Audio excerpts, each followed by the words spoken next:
Greetings and hello.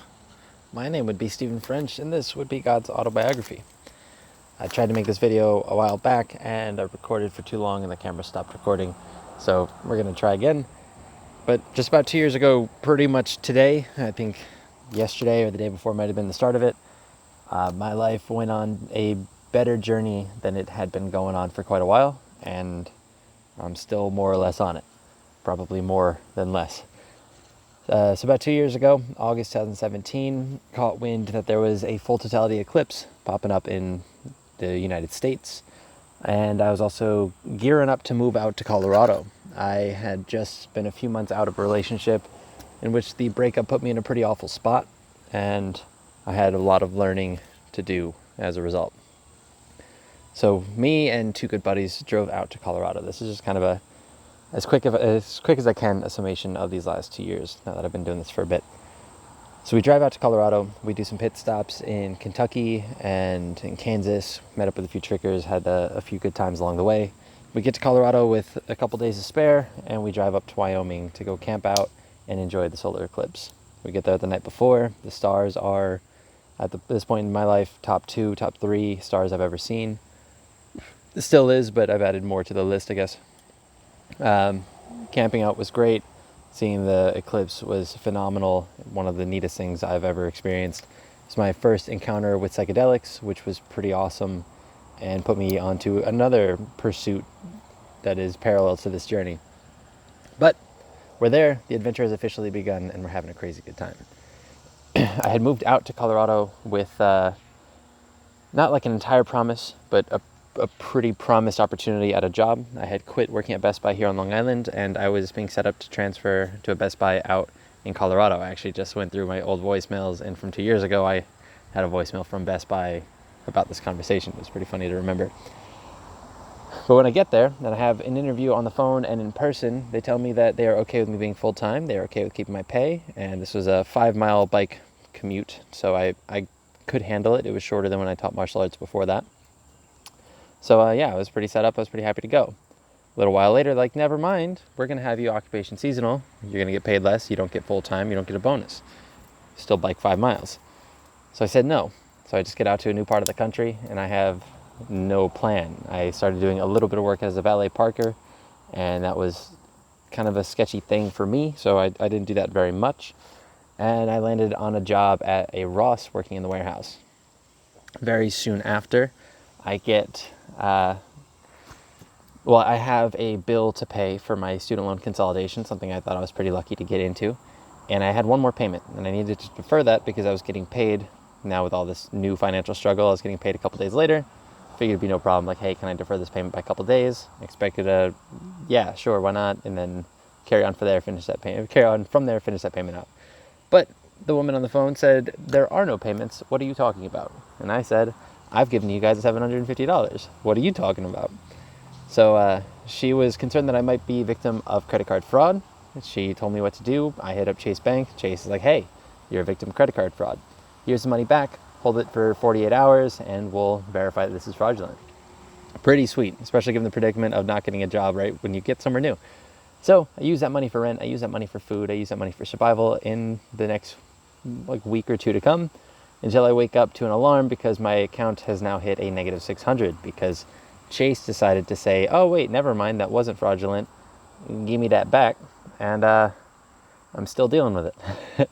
So out of a job, out of money, working at a damn near minimum pay job in the warehouse of a Ross, which I kind of loved because they let me listen to my lectures on my phone, and they let me kind of have my own learning, thinking time while working because the job was so fucking boring. Find out a little bit later that out of all of Ross, they're talking nothing about how well Ross is doing as a company in this time where a lot of other stores and discount stores in particular are going under. Ross is thriving, killing it, some of the best times they've ever had. Except when you put a Ross, a convenient discount store, in a rather wealthy or wealthy-ish upper middle class environment, people don't care about the discounts. The same shit you can buy across the street for $2 or $3 more is what people look for. I don't know why. So out of all of Colorado, 2 Rosses are going to close down. Highlands Ranch, my Ross, going to be one of them. Not exactly the information I wanted to hear. Wasn't a great time. So I'm now once again out of a job in Colorado, and it's been maybe 4 or 5 months. So I decide, you know what, fuck it. We're going to go look for another challenge somewhere else. I tackled this one as best I can. I'm still dealing with it. Let's move on.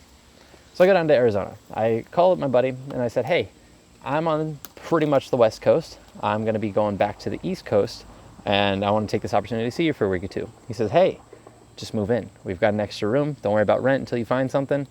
I'll help you with however I can. A great friend, John, got to go also live with a great friend, Sean, who had just moved out there recently. So I do. I go out there. I spend 4 months looking for a job, and I hear back from just about nothing. Not fun. Good challenge. It was like, all right, universe, I got that challenge. We're working our way through it, just about done with it. Give me a new one. Bam, there it is. Put me in a harder situation than before. So I come back to Long Island. When I get back to Long Island, my buddy Jarrett here is saying that he's just getting a job at a metal shop and he can probably get me in. So I ask him to please do that. I need this to work out.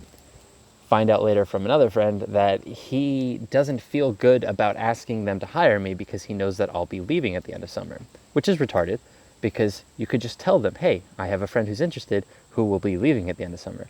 And that does not look negative against you in any way. So I thought that was pretty silly. Finally convinced the guy to fucking ask and give me a chance. I start working there, and not much later he quits because he hates the job, making his original idea a little bit dumber.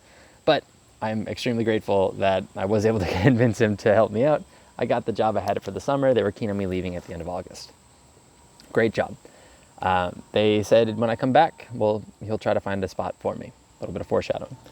So from there, I go up to my brother in upstate New York. I spend all of September there, and I'm fixing up to move back up to Arizona to go stay with Sean and John. Party that up, try to find another job. It just seems like a nice thing to do. I didn't feel like I got to do enough there. I wanted to spend more time there. Likewise with Colorado, but I haven't gone back there long term yet. So I do that. I stay with my brother in upstate New York. I help him out with finishing up the basement in his duplex. And then I come back to Long Island, and instead of flying straight to Arizona, my buddy Constantine says, hey, I'm going to visit Sean on Halloween. I was like, all right, well, I can make this work. How about I just chill here for another month? We fly out together. Enjoy the trip a little bit. Kind of a silly thing to do because we just bought our cheapest tickets we could, and we didn't even sit next to each other. So the trip was like someone just dropped me off and then walked with me through all the security, and then we weren't traveling together. So that didn't need to happen, but oh well. Took that month off, go back to Arizona. I land a job at a KTR. KTR is this fabulous little parkour, skate, trampoline park. And I got to teach tumbling and parkour. They have 4 full-size air track floors, which is phenomenal. Ended up destroying my knee on it. That was not. Massive Euro tramps. They have a skate park that I used a little bit, but it was a lot of fun. And a parkour setup that was, I don't know, really neat place. Got to play around, got to work there. Easy job. Made like, I think I was making like $12, something like that. Tried to get a job at a metal shop out in Arizona where it would have been a farther bike ride, and they would have paid me $13. I would have got more hours. It would have been nice, but it would have been a lot harder work for pretty much the same pay. So I didn't do that.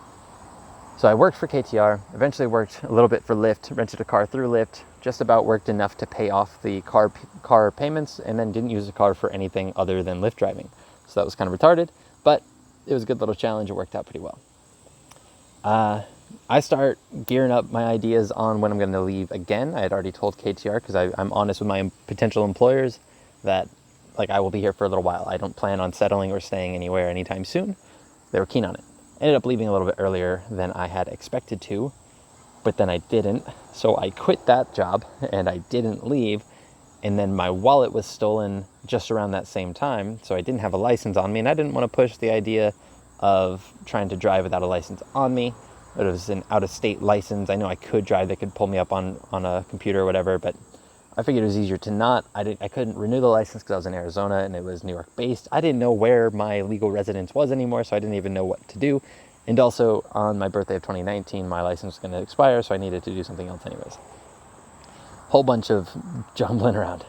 So I decided I'm not gonna renew that until I get back to New York, which wouldn't be for another couple months. Just wing it, just go from there. I haven't been driving too much anyways. It wasn't going to be a big deal. So I decided to go out to California. I stay with my buddy Gomez, who I drove to Colorado with. I get to see him for 10 days and his new housemates, and I got to train at Tempest, and I got to go to the beach in LA, and it was fabulous. I met Pasha the first and second day that I was there, which is awesome. He is one of the best movers in the fucking world, and it is great to see him in person. It was amazing.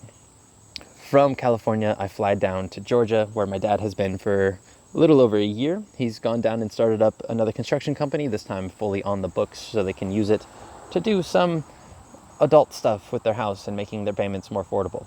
I don't get it. He needs to have proof of income for another year before they can get that set up. But since he works pretty damn well at what he does with general construction, and I guess everyone down there doesn't, after his first job, he's just been riddled with quotes on the next job and the next job and the next job. He's got a couple of guys out there that he has on his team now. They seem to work pretty hard, and he's got plenty of work for me. So he actually paid to fly me out. He said he would consider it a business investment. I get out to Atlanta. I take a bus out near Macon, I think it was. He picks me up, and we go from there. I work with him for a month. I got to save a good amount of money. He pays me $15 an hour cash, and I don't have to pay rent or travel. So, yeah, it works out okay. From there, I come back to Long Island, I believe. Yes, I took a 20-hour bus ride up from Long Island. That one was pretty tough. It was a 24-hour trip, but the bus was supposed to be 20 hours of ride time. We leave my dad's house at 9 in the morning. Constantine picks me up at the train on Long Island at 10 the next morning. The bus was pretty awful, but it was a fun little experience. I get back on Long Island, and the metal shop, this is what the foreshadowing comes to, I've been in contact with the guy. He had actually called me at one point when I was in Arizona saying, hey, I don't have room for you in the shop this year, but I would like to have you as an installer. They make nearly $30 an hour. That sounds fucking great. I get here, I have a little, like a week or two of having the inability to contact him. He just doesn't answer his phone or whatever. I didn't shoot him a text, didn't try calling the shop, which I should have. I wasn't ambitious enough. But I do get a hold of him when I'm here, and he says, I'm real sorry to tell you, the business picked up, or I guess like the workload picked up really fast, and we needed someone earlier. I guess he didn't think to reach out, but he didn't have a necessary reason to have to reach out to me, so that didn't matter too much. Unfortunate, but it's okay. He gave me the numbers to a couple metal shops. One of them, which was funny because he gave me one that was pretty close to home, and he said he wasn't sure about them. He gave me a number of another one. He said, he's like, they hire a lot of Mexicans. I don't know what to think about that, but that's just how he explained it. I call the first place. They say no. Call second place saying, are you interested at all in hiring anybody? I would like to submit an application. I have some experience. He's like, come in tomorrow. We'll talk. Figure it out. Came in the next day. He goes, how's 15 cash? Same money I'm making at my dad's house, except for here I pay rent about $400 a month. And I have to Uber home every day, which is about $100 a week. So also $400 a month. And my housemate drives me out in the morning, and I give him some gas money. Super grateful to have him. But not making a lot of money, but it's okay. Staying here, working. I go out to Ohio with my buddy Jarrett, which we do every single year. We had gone the previous summer when I was on Long Island as well. I've gone to the last 5 Neos in Ohio. It is towards, I think, the end of June. It is fantastic. If you know anything about tricking or you care at all about watching some of the coolest humans in the world, go to Neo. It's fucking sick. It's pretty cheap. There's a beautiful hotel, well, not beautiful, but there's a good enough hotel right down the road. Or you can just sleep on the floor or in a tent. It's fantastic. Go to Neo. Everybody. I don't care if you know about tricking or not. Go to Neo. It's great. We go to Neo. I'm talking to my buddy Dylan, who is my housemate from Colorado. And he's like, hey, come back to Colorado. And I'm like, hey, all right. That sounds all right. And I almost bailed on Jared. I almost made him drive home that 8 or 10 hour drive, whatever it is, by himself. He actually gave me some nice words. He said, hey, if this is a journey that you want to take, don't let me be the thing that stops it. So that was nice of him. I didn't want to put him through that, but that was really nice of him. I appreciate that. Thank you, bud. But I didn't take him up on it. I called my mom, which this part I'll go with a little bit more detail, I guess. I tell him, I was like, I got to call my mom, even though she's going to say exactly what I know she's going to say. And he's like, what's that? And he's like, just do what you want. That's what she's going to tell me. I just need to fucking hear her say it. I was a little bit wrong, only a little bit. So I call her and I say, Mom, do I do this? Do I go out to Colorado again? And do I pretty much reset myself financially to zero? And her response, almost do what you want, is, isn't that where you're at your best? I was like, what? She's like, that's what you do. You're able to uproot, reset, and make it work for you. And I was like, yeah, that's like where I accept my challenges. That's where I find my challenges. That's where I overcome my challenges. And that's where I have a damn good time. So I do it. But we make it a little bit smarter. I go back to Long Island for, I think, a week or two, just to collect a little bit more money to buy my plane ticket to go out to Colorado. So I work. I fly out, we get to Colorado. I missed Torque Summer Gathering because I wanted to work a little bit longer, but that's okay. I also wanted to squeeze in one more trampoline session, which we go on Sundays to Air Trampoline here in Ronkonkoma. So I get there, I get to chill with some of the homies at the end of the Torque Summer Gathering. I think that's where I tattooed my buddy Scott. I'd already tattooed him at Neo as well. I forgot to mention all the tattoo shit in this journey, but that's okay. We drive down to Utah to go catch Triceratops. Kyle Hudson, beautiful human. Mama Hudson is super kind. She gives us her house to use as a gathering like nexus. We hit up Moab on the way in. I see possibly brighter stars than I did for the solar eclipse. Although on a road trip to California years and years ago, I saw better stars with a meteor shower that was fucking sick. But there were plenty of shooting stars at this, and Milky Way, bright as can be. Moab is fantastic. If you don't know about it, they got the Red Bull footage, these people doing like bungee swings in between these massive red archways that just don't fucking belong anywhere, and they're all over the place here. It's wild. It's a whole different universe. I love it. We have a fantastic time. The car starts braking when we get there. We drive down the rest of the way to Mama Hudson's house, and his clutch completely shits. Like it falls apart. There's a great story too that I think I posted about before. We borrow his mom's van to go out to the Salt Flats. We enjoy part of the gathering at the Salt Flats. It's one of the coolest fucking places in the world. We had to leave early because there's a windstorm. Everyone is so fucking bummed about it, but I'm like, this is crazy. I feel like Santiago in the Alchemist, and I'm talking to the sun, and the wind is just stirring up to keep me from blinding myself, except for it was nighttime, so that part of the metaphor didn't matter. But it was fantastic. I loved it. I got to feel like I was in that book for a little while. It was great. From there, we go to the gym portion of the gathering. We witness the battles. Great time. Kyle Hudson, please have another Triceratops. I'll do my best to go there. It is fantastic. Nonetheless, we drive back to Colorado, and I stay there for a week. Did some more tattoo, or did one tattoo. Renato, I tattooed the word consistency on his ankle near, I don't know, his leg's dedicated to shared tattoos. Either he got the tattoo with somebody, identical or not. So I got that, and he tattooed, probably hard to see, it's this mushroom. He's never tattooed a person with a machine before, I don't think, but it was a lot of fun. So I had a great time in Utah. Go back to Colorado, stay there for a week, have a beautiful time there. Talk with some homies in both places, and there's another gathering coming up at the end of this month in Kansas. So I straight up quit my job when I came out to Colorado. I didn't know what my plan would be. I didn't know if I'd want to stay there longer, if I'd go back down to Arizona or California or Georgia. Like, I didn't quite know. But I landed on the idea that, you know what, I'll do kind of what I did after Neo, go back to Long Island, work for a little bit, save up a little more money, go on the next adventure. It's kind of where I am now. So we head back. I call my boss, or I text him, said, hey, I'm going to be back on Long Island for the first 2 weeks of August. Do you have any work for me? He says, okay. That's it. That's all. Like, if you read the text history between me and my boss, it looks like a failing relationship. I'm typing out these paragraphs, and all I get is like, okay, yep, see you then. Like, that's it. It's really funny to me. But I've been working there for a couple weeks. I have one more week left. The original plan was going to be to go out to Kansas, go to Dubstard Gathering. Might still happen. I don't know. I gotta do some mathematics with my numbers. It'd be cool because I get to go do some tattoos out there. The other option, either way, if I go there or not, I'm going to go down to Georgia, stay with my dad for a little while, see how much money I can make before the end of the year. And yeah, everything's fucking awesome. Life has been wildly hard in the best of ways. These last 2 years have been my most difficult and my most pleasurable years that I've ever had. Not as much for tricking. I haven't been great. I keep getting hurt, but I'm okay with that because I've put time into other things. I found the passion and capabilities of doing tattoos. It is an incredible side hustle. I'm pretty good at it for someone who probably shouldn't have started doing it. I'm going to keep working on it. I'm going to get better and better. I've started to dive into the realm of psychedelics, starting with the Eclipse. I have experienced maybe 4 or 5 psychedelic trips, mostly with LSD. One last weekend while camping. Hopefully one more next weekend before I leave. Then there'll be a pretty long break before I do any more.